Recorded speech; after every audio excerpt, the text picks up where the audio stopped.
As U.S. President Donald Trump continues to threaten Iran's leadership, saying that the United States has amassed a gigantic force here in this region ready for military strikes against Iran, Iran's leadership remains defiant. I was able to speak with the Speaker of Iranian Parliament, who tells me any attack on Iran would lead to a protracted war.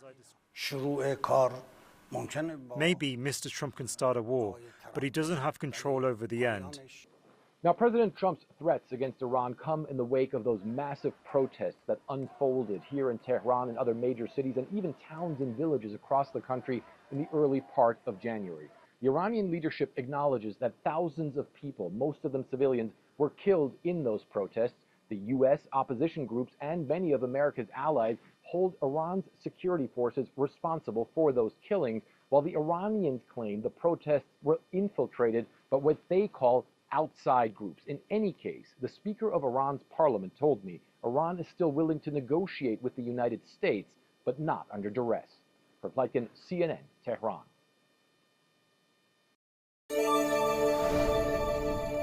I'm national correspondent Kayla Gaskins in Washington. President Trump is signaling he may be ready to use military force against Iran as the U.S. builds up firepower in the region.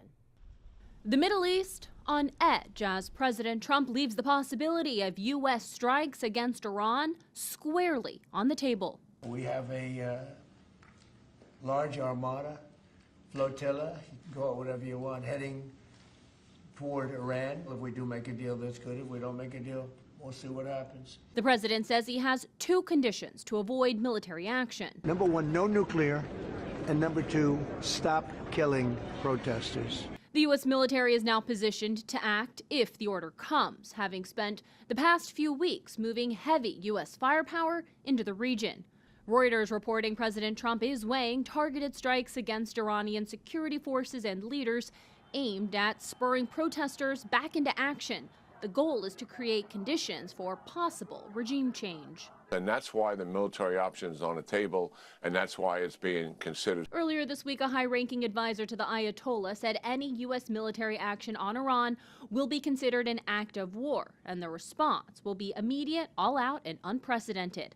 On Friday, though, Iran's foreign minister striking a more diplomatic tone. The Islamic Republic of Iran is ready to re-enter the nuclear negotiations. All of this comes as Iran faces its most serious internal pressure in years, widespread protests, a deepening economic crisis, and growing international isolation. Would you say this is the weakest the regime has been since the revolution? No question about that. We spoke with Sima Shine, a former head of research for Israel's intelligence agency Mossad, who says the U.S. may see a rare window of opportunity. There are more chances that there will be a strike than that there will not be. But regional politics could complicate the calculus. The Gulf states Trump has dedicated so much diplomatic energy to do not support military action. Senior defense and intelligence officials from Israel and Saudi Arabia were in Washington Thursday and Friday, meeting with administration officials as the White House weighs its next move.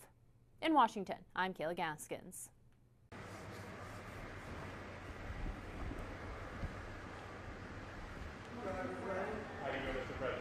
Big day. One of our great people, Dan, Aaron, they're getting married. That's a big day. Very loyal, very fantastic people. Sir, on Iran, the Supreme Leader today said that U.S. attack could spark a regional war. Do you have any response to that? Why wouldn't he say that? Of course you're going to say that, but we have the biggest, most powerful ships in the world over there, very close, a couple of days, and hopefully we'll make a deal. If we don't make a deal, then we'll find out whether or not he was right.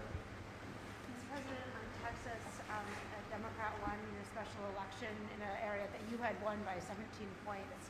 What is your reaction to that? I don't know. I didn't hear about it. Somebody ran where? In Texas, a special election for legislative The 9th state Senate seat. I'm not involved in that. That's a local Texas race. Did you endorse the Republican? You mean I won by 17 You did. and this person lost? Things like that happen. Does it worry you about the Well, you don't know whether or not it's transferable. You know, I'm not on the ballot, so you don't know whether or not it's transferable. But you know, you put the Democrats in, you'll end up with open borders again. You'll end up with crime all over the place. We have no crime anymore. And, I mean, think of it. The country has the lowest crime it's had in 125 years. in recorded history. The year 1900. That's a long time ago. So it's very good. No, I don't know anything about it. I didn't know. I mean, I know there's a race going there. And it's too bad. What can I say? I have nothing to do with it. Yeah. Sir, what do you want out of a Cuba deal? Well, Cuba's a failing nation. It has been for a long time. But now it doesn't have Venezuela to prop it up. So we're talking to the people from Cuba, the highest people in Cuba, to see what happens. I want the people that came here that were horribly treated by Cuba to be taken care of, to be able to go back and do what they have to do. You know, they have their family there. They haven't been able to see them in years, many, many years. So I think we're going to make a deal with Cuba. President Trump, back to Texas. It's in bad shape. Cuba's in bad shape. Cuba has a humanitarian problem. Do you have any plans to endorse in that Senate race? Has your mind Which changed Senate at all? race? In Texas, the GOP primary. I'm giving it very serious thought. You know, my problem is I'm friendly with all of them. Those are the hard ones. I like all of them, all three. But you'll be seeing soon. Okay? They say whoever I endorse wins. That's probably right. Do you support all federal Border Patrol agents and ICE wearing body cams? We'll be talking about that in the near future. Okay? But you saw my note that I put out yesterday. That was pretty, I think it was pretty conclusive. Look, we stopped crime in our country and the border is the best it's ever been. Thank you very much. I got to go to a wedding. Thank you, sir. So I'm not concerned about war. What I'm concerned of is miscalculations. And I think President Trump is wise enough to make a correct decision. How can a meaningful negotiations process be jump-started right now? We have lost our trust to the United States as a negotiating partner. There are now some intermediators, some friendly countries in the region who are trying to build this confidence. So I see the possibility of another talk if the US negotiation team follows what President Trump said, a fair and equitable deal to ensure that there is no nuclear weapons. So if this confidence is built, you are ready and willing to sit down directly with the American side? No, the question of directly and indirectly is something else. That is the form of negotiation. And we have to... But that's what they say they want, that. Yes, but we have to take care of the substance of negotiation, and that is more important. President Trump says that negotiations are already going on. Would you say that these talks that are going on right now are fruitful? So far, yes, fruitful. Things like enrichment, things like ballistic missiles, things like proxy forces in the region. Is that completely out of the question for you, or is that something you could at least talk about? President Trump said no nuclear weapons, and we fully agree with that. That could be a very good deal. Of course, in return, we expect sanction lifting. So that deal is possible. Let's do not talk about impossible things.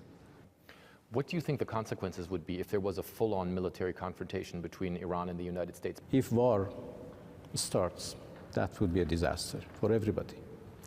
In the previous war, we tried hard to limit the scope of war between Iran and Israel. This time, if it is between Iran and the US, since the US bases are spread all over the region, then inevitably, many parts of the region would be involved, engaged, and that could be very dangerous. Being prepared doesn't mean that we want war. We want to prevent a war.